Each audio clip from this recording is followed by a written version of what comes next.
Um, Napakasipag niyo ho talaga, no? Dahil 4-day work week lang ho kami mga kasama. So until Thursday lang po yung trabaho namin, but 10 hours a day.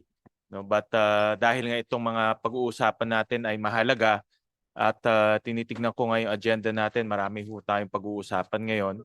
From the Land Use Act to Pax Silica to some environmental issues sa Pampanga. So first, Mr. Chairman, maraming salamat ho. Nagkaroon ho tayo ng hearing lalo na dito po sa Pax Silica.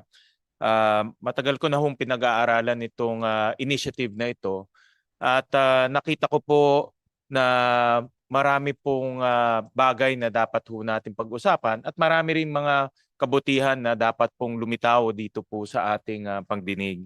Unang-una, nakikita ko na ito ay isang once in a lifetime opportunity para sa ating bansa. Kung hindi ho ito papasok sa ating bansa, sigurado po ako papasok to sa Vietnam, papasok to sa Thailand, sa Indonesia. Ibang bansa ho ay tatanggapin ho ito. Isa po sa pinakamalaking kabutihan ho nito yung almost 200,000 na direct jobs na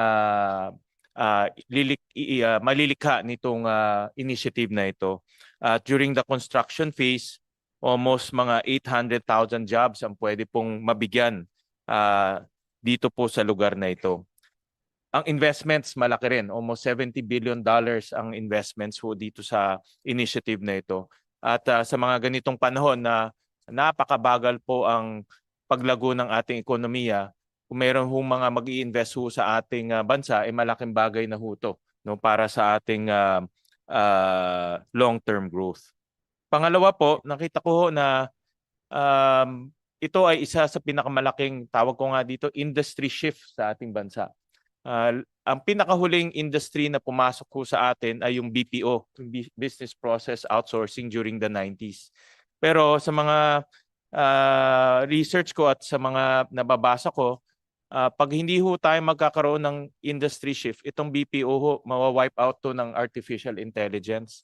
Marami hong mga trabaho ang mawawala dahil po sa artificial intelligence, lalo na yung tinatawag nating mga entry-level jobs at low-value jobs tulad po ng mga call centers. Kaya kung hindi ho tayo maghahanap ng panibagong industriya, maraming tao po ang mawawalan ng trabaho.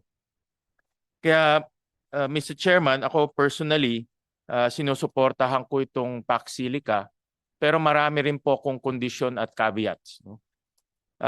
Tulad po ng mga negosyo, pagpapasok ko sa isang negosyo, may mga risk, may mga caveats, may mga conditions. At yun po ay dapat ho nating pag-usapan ngayon at tama ho kayo, no, na dapat rin bantayan po ng ating komite.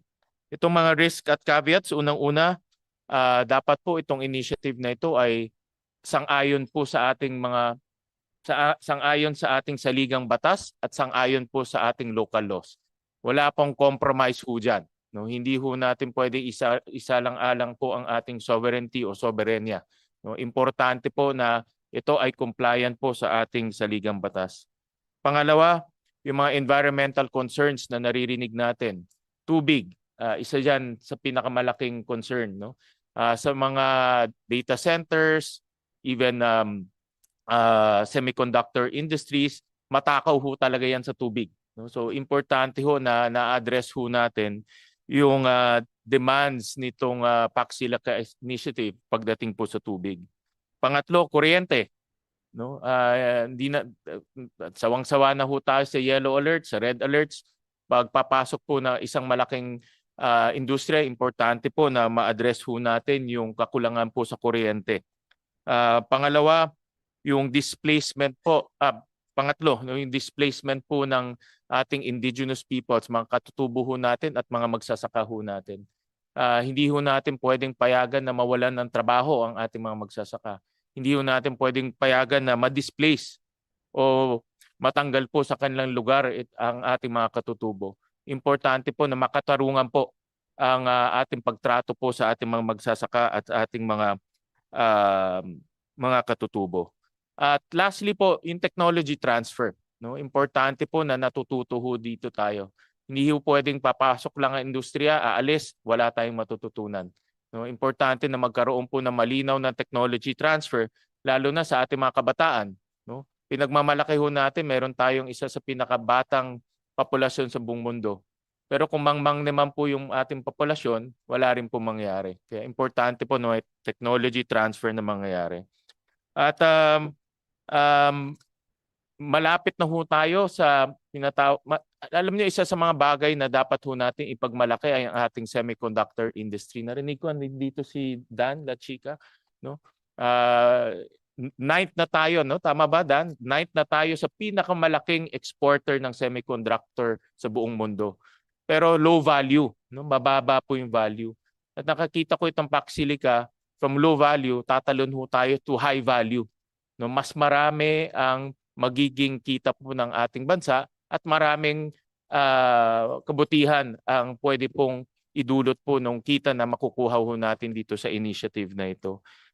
Kaya meron na tayong base pagdating ho sa semiconductor, pero hindi ho tayo umaakyat doon sa base na yun. So ito yung nakikita kong susi para from low value maging high value at mas marami tayong trabaho na malilikha. Kaya muli mga Chairman, maraming salamat po dito sa inyong pagdinig at tamang-tama ho to dahil habang kino-construct, binubuo po itong Pax Silica, importante po na ang Senado ay magkaroon po ng oversight at masigurado na itong mga risk, itong mga naririnig ho nating mga hinaing, matugunan ho natin. Maraming salamat po, Mr. Chairman.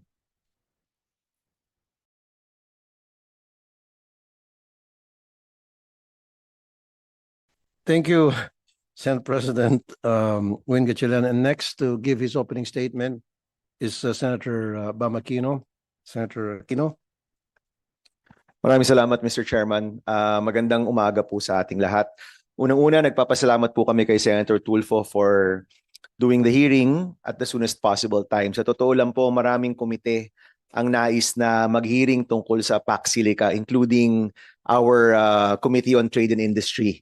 No, so whether we will do this together or separately in the future, rest assured po na magkakaroon po ng mga pagdinig para mas maging malinaw sa taong bayan at sa mga apektadong komunidad kung ano ba talaga ang mga plano, ano ba talaga ang outcome na hinihintay natin sa Pax Silica at ano rin yung mga safeguard, no, para sa mga communities na apektado. Alam niyo naman po, taga Tarlac po tayo. Yung Kapas ay kapitbahay ng Concepcion. Si Mayor Boots po ay inaanak ko sa kanyang kasal. Mahalaga po sa amin na malaman ano ba talaga yung mga plano. So let me begin by talking about transparency. No? Ako po yung isa sa mga nagsusulong. Marami ho kami dito pero isa po ito sa mga pangunahing sinusulong po natin sa Senado, yung full transparency. At nais po nating makita ano ba talaga yung mga plano? Ano ba talagang tipo ng facilities ang bubuuin sa Pax Silica? Nung una, may balita na merong data center. Pagkatapos, wala nang data center.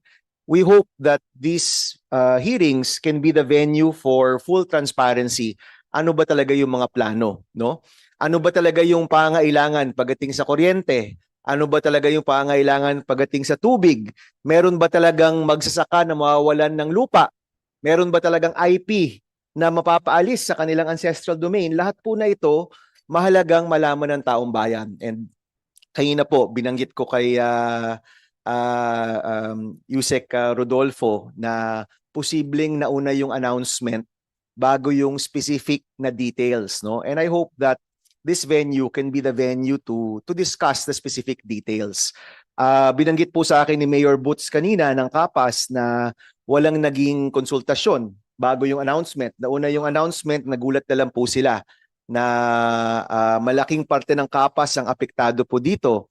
So we know that there have been meetings in the last few weeks, pero we hope that the hearings here in the Senate can be the venue for that. No?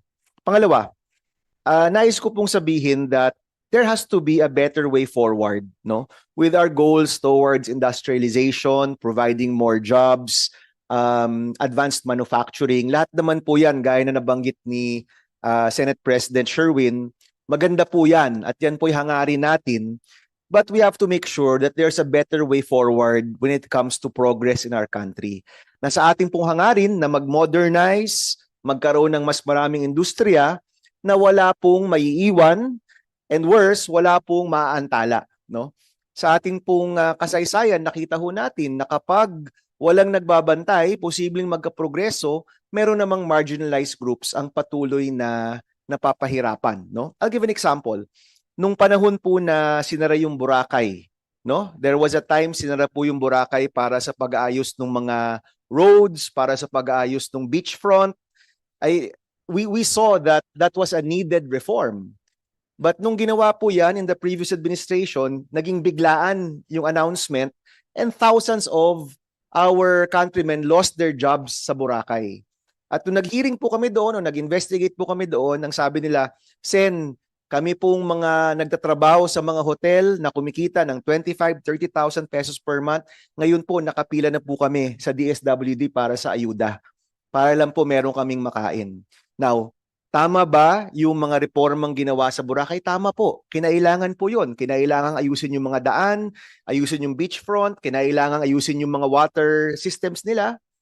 Pero could have there been a better way na yung mga taong nawalan ng trabaho na antala ay posibleng nabigyan ng konting oras para makapaghanap ng ibang trabaho, posibleng nabigyan ng tulong para hindi ho sila umabot sa sitwasyon na nakapila sila para humingi ng pagkain, no? Years later, we look at that time and we say, oh, maganda. Maganda yung reforma dyan. Pero nakalimutan natin, libo-libong tao yung nawalan ng trabaho nung panahong yun. Libo-libong tao yung naantala. At yun po yung sinasabi ko, there has to be a better way forward in progress, in development. Hindi pwedeng merong naiiwan. Now, pangatlo, yung pinaka-vulnerable and marginalized sa ating bansa, yun po yung magsasaka, yun po yung IP. Ayaw ho natin makita na sa ating pong hangarin magkaroon ng progreso, may mga communities po tayo, may mga kababayan po tayong maiiwan.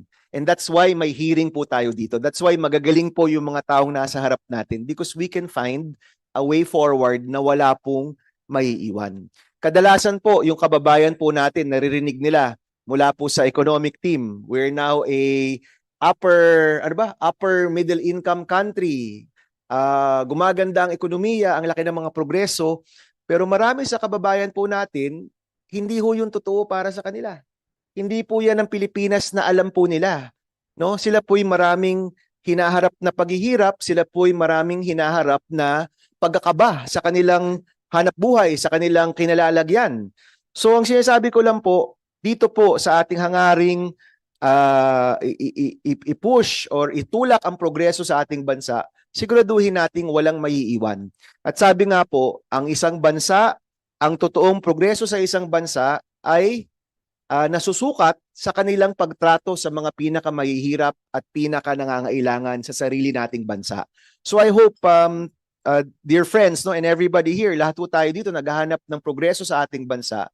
Sa ating hangaring itulak ang ating industrialization, manufacturing, siguraduhin ho natin na walang maiiwang komunidad at walang maiiwang kababayan po natin. And this hearing, yung Senado bilang ang siyang sandigan at representante ng taong bayan, sabi nga po ni Senator Tulfo, kami po ang magbabantay at yung mga commitment sa araw na ito at sa mga susunod na araw, yan po'y babantayan po natin. Na kapag nag-commit na walang mawawala, yung kalikasan ay mapoprotektahan, we will make sure that that will be upheld and that will be done properly with the powers of the Senate. No? So maraming salamat Mr. Chairman at salamat po sa pagdinig na ito.